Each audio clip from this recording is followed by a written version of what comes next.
Halo rekan-rekan, para tenaga honorer P3K dan aparatur sipil negara. Selamat datang di channel ini, channelnya para rekan-rekan khusus untuk membahas kebijakan-kebijakan aparatur sipil negara, honorer, dan P3K.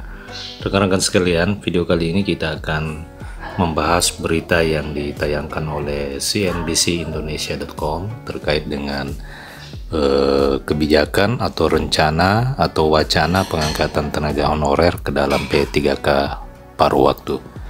Informasi selengkapnya silakan disimak secara lengkap agar rekan-rekan sekalian bisa menerima informasi ini secara utuh dan menyeluruh.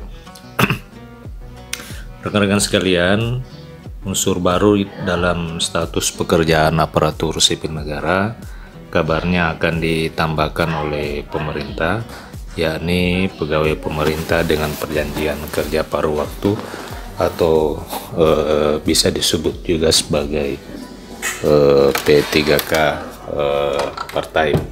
Hal itu tertuang di dalam dokumen rancangan undang-undang tentang perubahan undang-undang aparatur sipil negara nomor 5 tahun 2014 tentang aparatur sipil negara. Nah, adapun tujuan pembentukan unsur baru tersebut adalah mengakomodir para tenaga honorer di lingkungan pemerintahan yang akan dihapus statusnya pada 28 November tahun 2023. Rekan-rekan sekalian, anggota Panitia Kerja RUU ASN Komisi 2 DPR RI Gus Pardi Gaus membocorkan hal itu terkait dengan solusi bagi para tenaga honorer yang ada di Indonesia, yakni pengangkatan ke dalam P3K paruh waktu. Nah, yang menjadi persoalan adalah bagaimana persoalan gaji dari P3K paruh waktu ini, oleh karena memang jam kerjanya itu lebih sedikit dibandingkan dengan P3K full time. Jadi pemerintah mengangkat para tenaga honorer paruh waktu ini berbeda dari sisi jam kerja dan sisi tunjangan. Mengenai nominal gaji, Gus Pardi menyebut bahwa pemerintah dan DPR belum membahasnya, termasuk menyepakati perihal tugas dan fungsi mereka. Meski begitu, pastinya P3K part-time itu atau P3K paruh waktu itu memiliki gaji yang lebih kecil. Nah, rekan-rekan sekalian,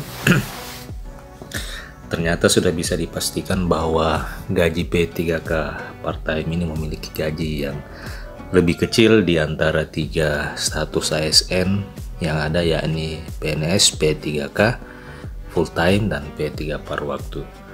Nah, apakah kebijakan ini rekan-rekan bisa sepakat atau ada tanggapan lain? Akan tetapi menurut saya kebijakan ini nampaknya hanya akan berganti nama saja dari persoalan tenaga status tenaga honorer.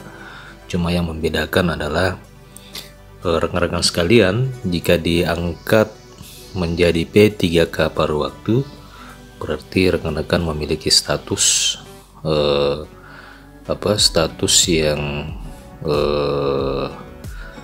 lebih komplit atau sudah sesuai dengan undang-undang aparatur sipil negara dibandingkan dengan status tenaga honorer yang sewaktu-waktu bisa diberhentikan. Akan tetapi P3K adalah aparatur yang memiliki masa kerja atau kontrak tertentu, yakni minimal 1 tahun dan maksimal 5 tahun sesuai dengan kewenangan pemerintah daerah. Selebihnya dari itu, ternyata tunjangan dan gaji P3K ini jauh lebih kecil dibandingkan dengan P3K full time dan pegawai negeri sipil. Akan tetapi hal ini mesti dan patut kita syukuri oleh karena sudah memiliki status yang jelas dan tetap masa kontraknya dibandingkan dengan tenaga honorer.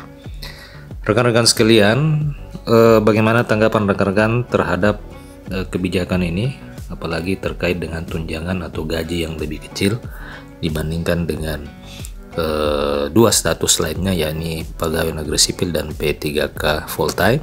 Silahkan tuliskan komentar di kolom komentar video ini. Terima kasih rekan-rekan telah menyaksikan video ini. Ayo tetap subscribe channel ini, karena pada channel ini kita akan terus mengupdate informasi-informasi dan kebijakan-kebijakan terbaru seputar aparatur sipil negara dan tenaga honorer. Terima kasih telah menyaksikan, sampai jumpa di video berikutnya.